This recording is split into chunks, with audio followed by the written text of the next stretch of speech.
పాడి పంటల ఛానల్ వీక్షిస్తున్న రైతు సోదరులందరికీ నమస్కారము. నా పేరు పి మధువాణి. నేను అఖిల భారతీయ సమన్వయ ఉప్పునీటి పరిశోధన స్థానము కేంద్రంలో ప్రధాన శాస్త్రవేత్తగా మృత్తికా విభాగంలో పనిచేస్తున్నాను.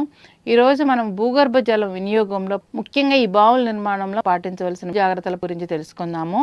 బావుల నిర్మాణం వేసవి కాలంలో నీటి మట్టం బాగా క్రిందకు దిగినప్పుడు మాత్రమే వేసుకోవాలి.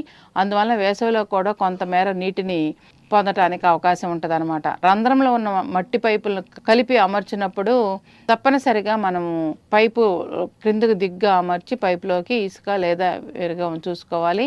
దరువు పద్ధతుల బావులు నిర్మించినప్పుడు బావికి 80 నుంచి 120 ఉండేటట్లు చూసుకోవాలి. మీటర్ల దూరం ఉంచుకోవాలి బావికి. ఇందువల్ల గొట్టంలో ప్రవేశించుటకు నీరు ఇతర బావుల నుండి చాలా తక్కువగా ఉంటుంది. అలాగే బావుల నిర్మాణానికి ముందు విధిగా భూమిలో నీటి నాణ్యత అంటే నీటి వ్యవసాయానికి యోగ్యత పరీక్షలు అనేది తప్పనిసరిగా చేసుకోవాలన్నమాట. అట్లాగే ఈ నూతన పద్ధతిలో మనము బావి నిర్మాణానికి అయ్యే ఖర్చు వివరాలు కూడా చూసుకుందాము. ఈ పద్ధతిలో బావి నిర్మించడానికి సుమారు 50,000 ఖర్చు అవుతుంది. ఈ ఖర్చు ముఖ్యంగా మనం అమర్చే పైపు సైజులు బట్టి, ఆ లోతును బట్టి, మళ్ళీ దానికి అవసరమైన మట్టి పని మీద ఆధారపడి ఉంటుంది. వేసవిలో నీటి మట్టము 1.75 మీటర్ల లోతు పైపునప్పుడు పైపులు 2 పాటి లోతులో అమర్చుటకు బావి సుమారు 50,000 ఖర్చు అవుతుందన్నమాట. అలాగే 3 మీటర్ల లోతు అమర్చు 60,000 ఖర్చు అవుతుంది. ఈ ఆధునిక పద్ధతులు దాదాపు 100కు పైగా వ్యవసాయ బావులు మరియు మంచినీటి సేకరణ బావులను ప్రకాశము, గుంటూరు మరియు పశ్చిమ గోదావరి జిల్లాలో నిర్మించడం జరిగింది. ఈ సంస్థ తరపున మన రాష్ట్రంలో దాదాపు 70,000 హెక్టార్లు ఇసుక నేలల్లో ఈ బావులు నిర్మించుకోవచ్చు. సో ఈ పద్ధతి వలన లాభాలు మనం చూసినట్టయితే ఈ పైనున్న ఈ మంచినీటి బావుల ద్వారా పైపుల ద్వారా సేకరించడం వలన ఉప్పు నీరు పైకి వచ్చే అవకాశం ఉండదన్నమాట. అలాగే ఉప్పు నీరు పైకి ఎప్పుడైతే వచ్చే అవకాశం లేదో నేలలు చౌడు బారకుండా పంటకు అనువుగా తయారవుతాయి.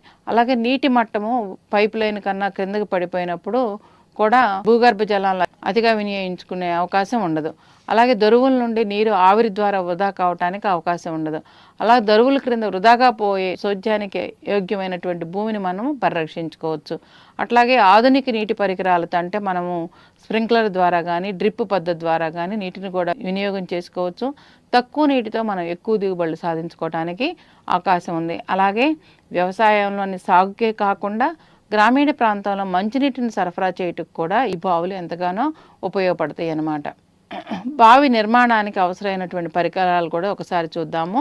ముందుగా మనకి సిమెంట్ వరలు కావాలి, 4 నుంచి 5 అడుగుల వ్యాసం గల వరలు. అలాగే 5 అడుగుల వ్యాసం గల మట్టి పైపులు కానీ పీవీసీ పైపులు కానీ కావాలి.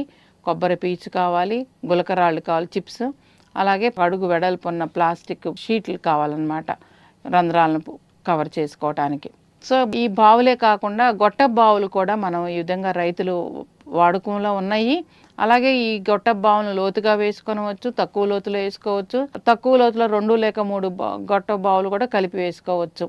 ఈ లోతుగా వేసే గొట్ట బావుల ద్వారా 2 డెసిసైమన్స్ ఉన్న కన్నా అధిక లవణ సాంద్రత కలిగిన నీరుతో వేసుకొని పంటలకు హాని కలిగే అవకాశాలు చాలా తీర ప్రాంతంలో ఉండవలన 14 నుంచి 18 అడుగుల లోతు నిర్మించే గొట్ట బావుల ద్వారా పంపుకు గంటకు సుమారు 14,000 లీటర్ని మనం మంచినీటితో 3 గంటల పాటు డ్రిప్ స్ప్రింక్లర్ పద్ధతిలో అందించవచ్చు. ఈ విధంగా గొట్ట బావి నుండి ఉదయానికి ఒకసారి మళ్ళీ సాయంత్రం ఒకసారి 3 గంటలు మించకుండా మొత్తం 86,000 లీటర్ని మనము ఈ గొట్ట బావులను కూడా వాడుకోవటం వల్ల నీటి సాంద్రతలో పెద్దగా మార్పు రాదు. అట్లాగే నేల స్వభావంలో కూడా పెద్ద మార్పు రాదు.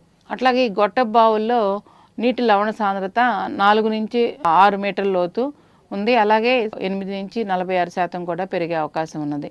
తక్కువ లోతు వేసే గొట్ట బావుల వల్ల హెక్టార్కి 5 నుంచి 7 కాక 2 లేక 3 లోతుల పంపు నీరు వాడితే మిరప, వివిధ కూరగాయలు, నార్మల్ పంటలకి బాగా ఉపయోగపడతాయి అన్నమాట.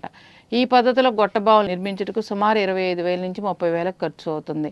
2 లేక 3 గొట్ట బావులు వేసేవాడు ఉండటం వల్ల గొట్టంలో గాలి చేరటం మరి ఇతర సమస్యల వల్ల పెద్దగా వాడకంలోకి ఈ గొట్ట బావులు రాలేదన్నమాట. మనం చివరిగా ఏం చెప్పుకోవచ్చు అంటే గొట్ట బావుల కన్నా కూడా ఈ ఆధునిక దరువు పద్ధతిలో బావులు నిర్మాణం చేసి మంచినీటి సేకరణ బావులు నిర్మించడం వల్ల తీర ప్రాంత పర్యావరణ వ్యవస్థ రక్షించడానికి కాకుండా అలాగే ఎక్కువ మోతాదులో మనం నాణ్యత కలిగిన మంచినీటిని పైకి తీసుకొని పంటలకి సాగునీరుగా ఉపయోగించుకోవచ్చును. అలాగే ఈ బావులు నిర్మించుటకు మనం అవసరమైనటువంటి సాంకేతిక సహాయానికి మరి ఇతర వివరాలకు మీరు తప్పనిసరిగా బాపట్లలో ఉన్న ఉప్పు నీటి పరిశోధనా కేంద్రం వ్యవసాయ కళాశాల ఫారంలో ఉన్నది ఇది, లేదా ఇంజనీరింగ్ కళాశాల బాపట్ల వారిని కూడా సంప్రదించి మీకు అవసరమైన సాంకేతిక పరిజ్ఞానం కోసం సంప్రదించవచ్చును. సో ముఖ్యంగా మనకి ఈ జలం అనేది చాలా ఇంపార్టెంట్. నీరు అనేది తప్పనిసరిగా మనం వాటర్ని జాగ్రత్త చేసుకోగలిగితే మన అందరికీ శ్రేయస్కరం. ఈ అవకాశం ఇచ్చిన పాడి పంటల ఛానల్ వారికి ధన్యవాదాలు తెలుపుతూ ఇంతటితో ముగిస్తున్నాను.